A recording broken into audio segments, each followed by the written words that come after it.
The reason you're unhappy, ladies and gentlemen, is because you are focused on the wrong thing. You're focused on the wrong thing. Now, let me explain this train of thought so that I can synthesize it in a way that you can process it clearly. I was recently in Dubai with about 150 entrepreneurs in my community. I did a little pop-up, a little free meetup. And as I sat there listening to their questions and digesting the information that they were sharing with me, the most common question that I received was, Luke, how do I make $1 million? What are the tips and tricks and secrets in order to get to the next level in my career, in order to get to the next level in my business? See, what the fuck are you talking about, my brother? Tips, secrets to success? You're focused on the wrong thing. You're focused on the $1 million. No wonder you're unhappy. You're focused on that which you cannot control. No wonder you can't achieve anything. You're focused on the wrong thing. Now, there's a verse in the Bible that says, do not be fooled. God cannot be mocked. As a man sows, so shall he also reap. Now, what does this mean? This means that for everything that you input, you will output in equal proportion. How foolish would it be for a farmer to look at the soil, stare at the soil 24/7, curse at the soil, be upset and depressed, expecting fruit when he has planted nothing, when he has not carefully watered and supervised the growth of his labor? It is stupid. Yet we do the exact same thing in our own lives. We expect a result without putting anything in. We expect an output that we cannot control, yet that which we can control, which is the input, we do not focus on. My friend, if you want to get to the next level in your career, let me tell you one thing. You must not be focused on the next level of your career. You must be focused on the input, that which you can control. So let me ask you, what can you control today? Well, you can control when you show up.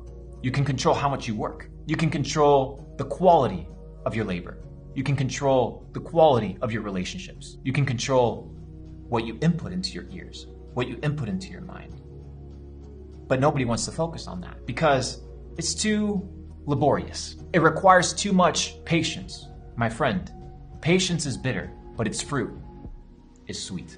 So the reason you are unhappy is because you want something that you have not worked for. You want something that you have not earned. And that which you earn will come to you in due time and in due process. But you must be focused on putting in the hours, the energy, the attention, the dedication in order to receive that which you want.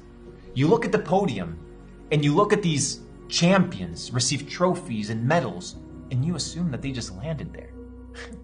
You just assume that they just achieved greatness by chance, by luck. There is no such thing as luck, only probabilities.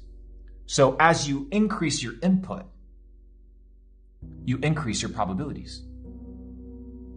So my friend, my question to you today is, what are you inputting into your life? Because where you are today is completely based on the input of your life.